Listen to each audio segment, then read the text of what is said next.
Okay, तो सबसे पहले मैं थैंक यू कहना चाहूंगा रीना का, जिसने मुझे आमंत्रित किया इस मंच पर।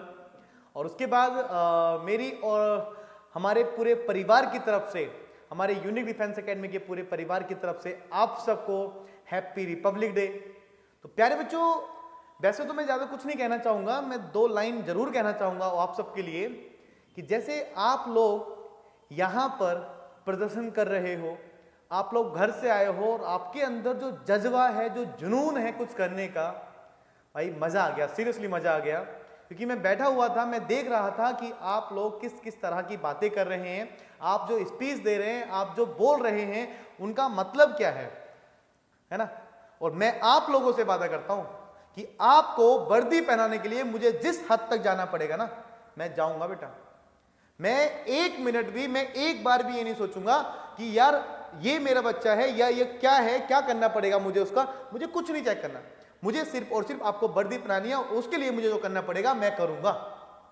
आपका जो जुनून है ना, आप जो आए हो, ठीक है बेटा, जो आपके सपने हैं, आपके घर वालों के सपने हैं, उस पूरा कराने के लिए मैं यहां पर आपके साथ बैठा हूं, मैं आपके साथ हूं। और आपको भी यहां पर रहना पड़ेगा, मेहनत करनी पड़ेगी अच्छे तरीके से। हम सब मिलके मंजिल छुएंगे, आप भी और मैं भी। और इसी के साथ 2 लाइनें जरूर कहना चाहूंगा कि एक पोयम है, कविता है, जो इस देश के शहीद की फैमिली के बारे में कुछ बयां करती हैं। तो उन लाइनों को मैं आप सबके सामने जरूर कहना चाहूंगा बेटा, बड़े ध्यान से सुनिएगा। एक शायरी से स्टार्ट करते हैं कि टूटी राखी बहन की, ध्यान से सुनने की कोशिश करना। टूटी राखी बहन की और मां से हो गया दूर, वंदे मातरम लिख गया सीमा पर सिंदूर।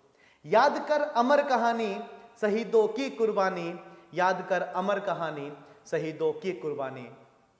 आगे क्या कहता है कभी, तो कुछ पंक्तियां आप जरूर कहना चाहूंगा। तो क्या कहते हैं कि एक सैनिक की चिट्ठी आई आज जब उसके गांव में, जैसे धूप उजाला लेकर पहुंच गई थी छांव में। और मां ने दौड़ के ले ली चिट्ठी जबकि नहीं थी पढ़ी लिखी, बोली कोई पढ़ करके सुना दो बेटा तो है नहीं दुखी। और वो बचपन में रो पड़ता था जरा से गीले बिस्तर में, गीले में मैं खुद सो जाती उस जिद्दी के चक्कर में। जाने कितनी ठंडक होगी उस बर्फीली घाटी में, और जाने कैसे सोता होगा लाल मेरा वो माटी में। आज उसी के दम पर कहती सबको नाच नचा दूंगी, पापी पाकिस्तान में घुसकर आहाकार मचा दूंगी, पापी पाकिस्तान में घुसकर आहाकार मचा दूंगी। समझ पा रहे हो आप सब। तो हो क्या रहा है कि माँ के पास चिट्ठी आ गई, माँ पढ़ी लिखी नहीं है, पर फिर भी उसने दौड़ के चिट्ठी ले ली। वो अपनी जो उसके मन की व्यथा है उसको बयां कर रही है इस कहानी के रूप में। आगे क्या होता है कि माँ ने चिट्ठी तो ले ली है, अब चिट्ठी जब खोली जाती है तो क्या होता है, बड़े ध्यान से सुनिएगा। पढ़ने को जब चिट्ठी खोली गम का वो तूफान चला, ऐसी खबर लिखी चिट्ठी में पढ़ता इसको कौन भला। और चेहरे सबके धुए धुए थे जैसे दिल है कहीं जला, सूख गए ममता के आंसू जैसे दिल है कहीं पला। तभी अचानक पड़ोसन ने था उसको बतलाया, टूट पड़ी वह ममता घायल काल भी उससे शर्माया। उसे देखकर गांव के अंदर एक वाजद सुलगती थी, और उसी वाजद में आग लगा कर फिर से प्रलय मचा दूंगी, पापी पाकिस्तान में घुसकर आहाकार मचा दूंगी, पापी पाकिस्तान में घुसकर आहाकार मचा दूंगी। समझ पा रहे बच्चों। होता क्या है कि एक माँ है, जब वो सुनती है कि उसका बेटा शहीद हो चुका है देश के लिए, तो आगे की जो कहानी है वो बेटा, वो हर एक माँ, इस मातृभूमि, इस भारत माता की हर एक माँ ये चाहती है कि अगर उसका एक बेटा शहीद हुआ है तो दूसरा बेटा भी युद्ध भूमि को जाएगा। वो ये नहीं कहेगी कभी कि नहीं जी मेरा एक बेटा शहीद हो गया मैं नहीं जाने दूंगी। बेटा ये इस भारत भूमि की, इस भारत देश की माँ की हकीकत है, ये माँ शब्द बयां करता है। समझ रहे हो आप। आगे क्या होता है कि ये सारी चीजें हो चुकी हैं, चिट्ठी आ चुकी है, ठीक है। तो माँ क्या कह रही है कि कितनी जल्दी चला गया वो देख सकी ना बिल्कुल उसको, टकी एक तब रही देखती बड़ी दूर जाना था उसको। और बार बार वही चेहरा रही देखती जाने क्यों, बार बार दिल है समझाता मन है न माने क्यों।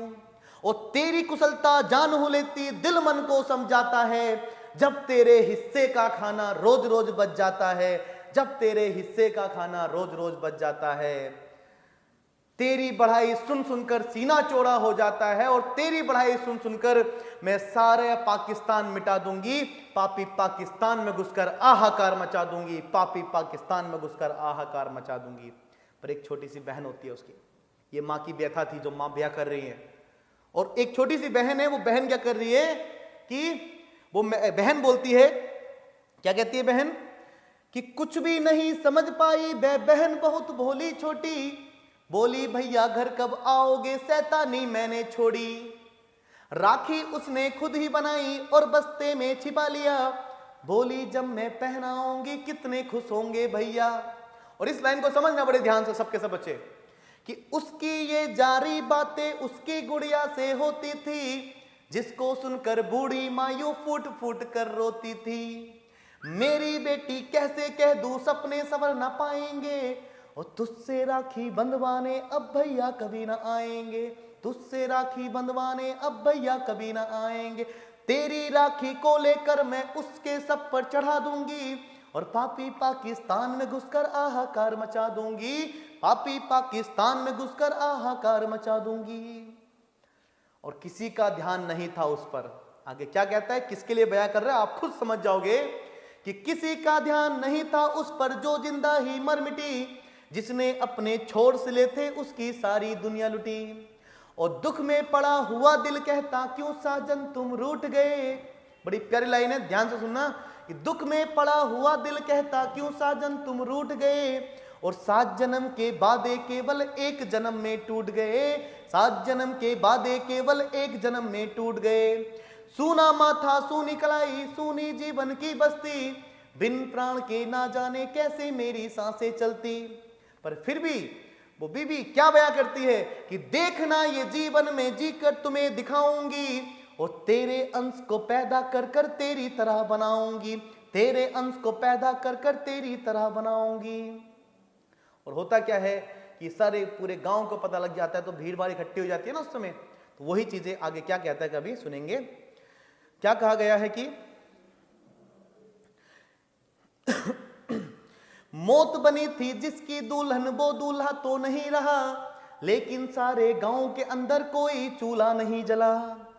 सुबह फौज के कैंपस में जब सिमट गया गांव सारा, वो मां हंसती हुई खड़ी थी जैसे गंगा की धारा, वो बोली कि बलिदान के युद्ध न होंगे जब तक, और जब तक बेटे के बदले में छीन नहीं लूंगी लाहौर। मेरे बेटे का हत्यारा कातिल बच ना पाएगा, कि साहब मेरा दूसरा बेटा भी युद्ध भूमि को जाएगा, साहब मेरा दूसरा बेटा भी युद्ध भूमि को जाएगा। तो ऐसी होती है मेरे देश की मां। तो प्यारे बच्चों, इसी के साथ मैं अपनी वाणी को यहीं विराम देता हूं। जय हिंद, वंदे मातरम।